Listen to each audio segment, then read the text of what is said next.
నమస్తే అండి. నమస్కారం మేడం. మేడం వాస్తవానికి ఇప్పుడు మరి పిఠాపురంలో పరిస్థితి ఏ విధంగా ఉంది? పవన్ కళ్యాణ్ గారు గెలిచే అవకాశాలు కనిపిస్తున్నాయి. ఎంత మెజారిటీతో గెలవచ్చంటారు మేడం? సార్ ఆయన గెలుపు అనేది అది తథ్యం సార్. హ్మ్. మెజారిటీ అనేది భారీగా రావాలని చాలా మంది ప్రచారంలో కూడా ఉన్నారు. అదే హ్మ్. రకంగా ఆయన ఓట్ బ్యాంకింగ్ అంగుళం కూడా పక్కకి పోలేదు. ఓకే. ఏదైతే గతంలో వర్మ గారు అక్కడే ఉండి ఇండిపెండెంట్ గా కూడా వేసి గెలిచిన ప్రదేశం అది. ప్రజారాజ్యం సీటు కొణిదెల చిరంజీవి గారి మీద ఉండే అభిమానంతో ప్రజారాజ్యంలో ఉండే వంగా గీత గారిని గెలిపించిన వారు ఈరోజు చిరంజీవి గారే అడుగుపెట్టి నా తమ్ముడిని గెలిపించండి అంటే మరిక వైసీపీ ఓట్ బ్యాంకింగ్ కూడా మారే అవకాశాలు ఎక్కువగా ఉన్నాయండి.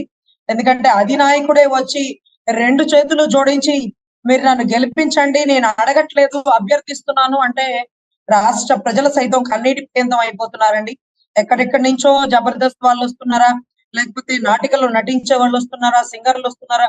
డాన్సర్‌లు వస్తున్నారా? క్యారెక్టర్ ఆర్టిస్ట్‌లు వస్తున్నారా? మనస్ఫూర్తిగా అన్నని గెలిపించుకోవాలి. ధర్మ పోరాటంలో అన్న వెనకాల నిలబడాలి అని మనస్ఫూర్తిగా పనిచేస్తున్న వారండి.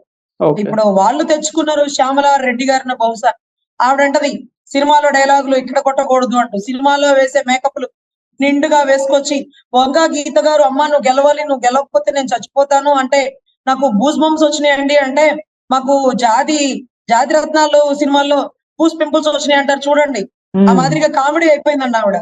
ఆవిడ ఓకే. రావడం అసలు కనీసం పవన్ కళ్యాణ్ గారి ఆడియో ఫంక్షన్‌కి ఎప్పుడన్నా ఆవిడ వచ్చారండి? ఈరోజు మనమేంటి, మన పరిస్థితి ఏంటి? ధర్మ పోరాటంలో దశాబ్ద కాలం నుంచి పార్టీ కోసం కష్టపడుతూ ఉన్న అన్నని చూస్తే ఈరోజు రూపాయి లేకుండా పనిచేయమనండి శ్యామల గారిని. పేమెంట్ లేకుండా కనీసం చెక్కు అందరికీ పనయ్యాక చెక్ ఇస్తారట. కానీ శ్యామల గారికి ముందు చెక్ ఇచ్చాకే పనికొచ్చిద్దట. అది ఏ ఓపెనింగ్ అయినా సరే. ఆవిడకి మాత్రం ఆ ఫిక్స్‌డ్ ఉంటదట. ఎందుకంటే తర్వాత జనాల స్పందన బట్టి అమౌంట్ తక్కువిస్తే నేను ఊరుకోనండి. నా అమౌంట్ నాకిచ్చేస్తే నేనొస్తానండి అనే పరిస్థితిలో ఉన్న ఆవిడ తన భర్త మీద వేసిన కొన్ని కేసులు, అంటే భర్త మీద జనాలు వేసిన కేసులు. ఓకే. అక్కడ డబ్బులు తీసుకొని ఎగ్గొట్టాడు. ఇక్కడ వాళ్ళని సినిమాలోకి తీసుకెళ్తాం. చాలా మందికైతే శ్యామల గారు చీరాల నుంచి కొంతమందిని తీసుకొనొచ్చి, కాకినాడ నుంచి వాళ్ళ అమ్మగారి ఊరు కొంతమందిని తీసుకొనొచ్చి, మిమ్మల్ని క్యారెక్టర్ ఆర్టిస్ట్‌లుగా తీర్చిదిద్దుతాం. ఇదిగో ఆ ఓపెనింగ్ తీసుకెళ్తాను, ఈ ఓపెనింగ్ తీసుకెళ్తాను, వాళ్ళని పరిచయం చేస్తాను. నెక్స్ట్ మంత్ నీకు ఆఫర్ వచ్చేస్తుంది అంటూ కోట్లు, కోట్లు దండుకున్న భార్యాభర్త ఈ రోజు మళ్ళీ మేకవన్న పులుల్లాగా ఈ రాజకీయాల్లోకి దిగుతున్నారండి. సో, వంగా గీత గారితో నా ప్రయాణం ఎప్పటినుంచో ఉందంటే, ఎప్పటినుంచి? ప్రజారాజ్యం పార్టీ నుంచా? లేకపోతే ఆవిడ టీడీపీకెళ్ళిపోయింది. టీడీపీ నుంచా? మారిపోయిన వైసీపీ నుంచా? ఎక్కడ బిగినైంది మీ ప్రయాణం? సో, దయచేసి ఇలాంటి పెయిడ్ ఆర్టిస్టులు, మొరిగే కుక్కలు అన్న దాకా పోలేరండి. అన్న కోసం మనస్ఫూర్తిగా వస్తున్న చాలా మంది ఈరోజు శ్యామలను చూసి ఎందుకు డబ్బుల కోసం ఇంత నీచానికి పని చేస్తుంది?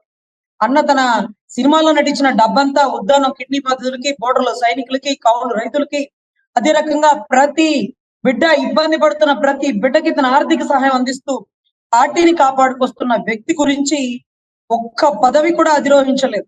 ఈరోజు ఒక్క రూపాయి కూడా వెనకేసుకోలేదు. హిందీలోనో, తమిళంలోనో సినిమాలో తీసుకుంటే కోట్లొస్తాయి. నాన్న ఒక్క అడ్వర్టైజ్‌మెంట్ తీయలేదు. నాన్న ఏ షాపింగ్ మాల్‌కి పోలేదు. అటువంటి అన్న గురించి మాట్లాడడానికి నీకు నోరెలా వచ్చింది అంటూ ఈరోజు ప్రతి ఒక్కరు శ్యామలాని చూస్తే చాలా విలువ తగ్గిపోయిందండి. ఆవిడ పని ఆవిడ చేసుకోవచ్చు. బావుండేది. ఈరోజు రాజకీయంలోకి వంగ గీత గారి పక్కకొచ్చి ఆవిడ విలువని కొన్ని వేల రెట్లు దిగజార్చుకుంది. ఇక సినిమాల్లో కూడా ఆవిడ తలెత్తుకొని తిరగలేని పరిస్థితి ఉంటదండి. ఓకే. అలాగే మేడం సాయిధరమ్ తేజ్ గారు కూడా రావడం చూసాం. పవన్ కళ్యాణ్ గారి తరపున ప్రచారం చేస్తున్నారు. అయితే ప్రచారం చేస్తున్నప్పుడు ఆ కాన్వాయ్ పైన కొంతమంది రాళ్ళు విసిరారు. జన సైనికులేమో వైసీపీ నేతలు అని అంటున్నారు. ఏం జరిగిందసలు? ఎవరు విసిరారంటారు మేడం? సార్ ఈ మాదిరిగా రాళ్ల పర్వం ఏంటో మరి మాకర్థం కావట్లా. గతంలో కూడా మా జగన్మోహన్ రెడ్డి గారిని గులకరాయి వేసుకొని ఒక రాయితో ఇద్దరిని కొట్టారు. న్యూటన్ సిద్ధాంతం ప్రకారం రాయి కింద పడాల్సింది కింద పడకుండా ఆకాశంలోకి వెళ్ళిపోయింది. రాయి ఇంతవరకు దొరకలేదు కానీ రాయి ఏసినోడు దొరికాడంట. బహుశా దొరుకుంటే రాయి ఏసినోడు గనక అతనై ఉంటే అతను ఒలింపిక్స్‌కి వెళ్ళిపోవచ్చండి డైరెక్ట్ గా. హ్మ్. అట్లాంటి అట్లాంటి పిచ్చి పిచ్చి స్టేట్‌మెంట్‌లన్నమాట. అలా ఇచ్చేవారు. కానీ ఈరోజు బలంగా వైసీపీ కార్యకర్తలు, వైసీపీ గూండాలు విసిరిన రాళ్ళకి జనసేన వాళ్ళ తలకాయలు పగిలి రక్తయుక్తమై ఈరోజు హాస్పిటల్‌లో అడ్మిట్ అయితే వర్మ గారు వెళ్లి వాళ్ళని పరామర్శిస్తూ నేను ముందుటి నుంచే అనుకుంటున్నాను ఇలాంటిదేదో జరుగుతదని.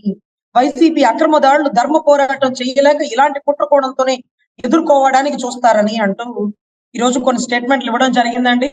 సో, నువ్వు ఒక రాయి తెస్తే 100 చేతులు ఒక్కటిగా వస్తే ఒక రాయి బద్దలైపోతుందండి. ఈ రోజు ఎంతమందిని కొడతారు? పోలీస్ ప్రోటోకాల్ పెంచాలి. దయవుంచి ఎలక్షన్ టైంలో ఏదో ఒక గొడవలు చేయడానికే మిథున్ రెడ్డి, విజయసాయి రెడ్డి గారు వీళ్ళందరూ వస్తారు. గండ్రగొడ్డలి పర్వం వాళ్ళదే. ఏదైతే పాపం ఫ్లైట్ క్రాషింగ్ అంటారు కదా పాపం వాళ్ళ నాన్నగారిది. అదేం జరిగిందో రిలయన్స్ వల్ల థాడులు అనుకుంటాం. ఆ రిలయన్స్ వాళ్ళని పెంచి పోషిస్తున్న పరిమళత్వానికి రాజ్యసభ సీట్ ఇచ్చినటువంటి దౌర్భాగ్య పరిస్థితిలో ఉన్న జగన్మోహన్ రెడ్డి గారి కుట్రకోణం ఈ రోజు ముద్రగడ గారిని లేపేసి అది కూడా జనసేన అకౌంట్ లో కూడా వేయగల సమర్థత ఉంటుందండి. ఎందుకంటే ముద్రగడ గారు మాకు ప్రచారం చేస్తున్నారని కోపంతో ముద్రగడ గారిని లేపేసి ఈ రోజు కాపులకు ఎంత అన్యాయం జరిగింది చూడండి. కాపుల వైపు పోరాడుతున్న ముద్రగడ గారు చనిపోయారు, చంపేశారు, ఇదిగో ఇన్ని నరుకులు నరికేశారు, ఇంత గంటకొండ పెట్టి పొడి చేశారంటూ చిన్న ఆయన హత్య ఉదంతం ఎలా చెప్పాడో మళ్ళీ చెప్పగల సమర్థులు. అందుకనే ముద్రగడ గారి కూతురు వచ్చి ఏ వైసీపీ పంచన చేరావో ఆ వైసీపీ ఈ రోజు నిన్ను ముంచేస్తుంది, అవసరానికి వాడుకొని పక్కన పడేస్తుంది. అయినా నువ్వు వంగా గీత గారికి ప్రచారం చేయి.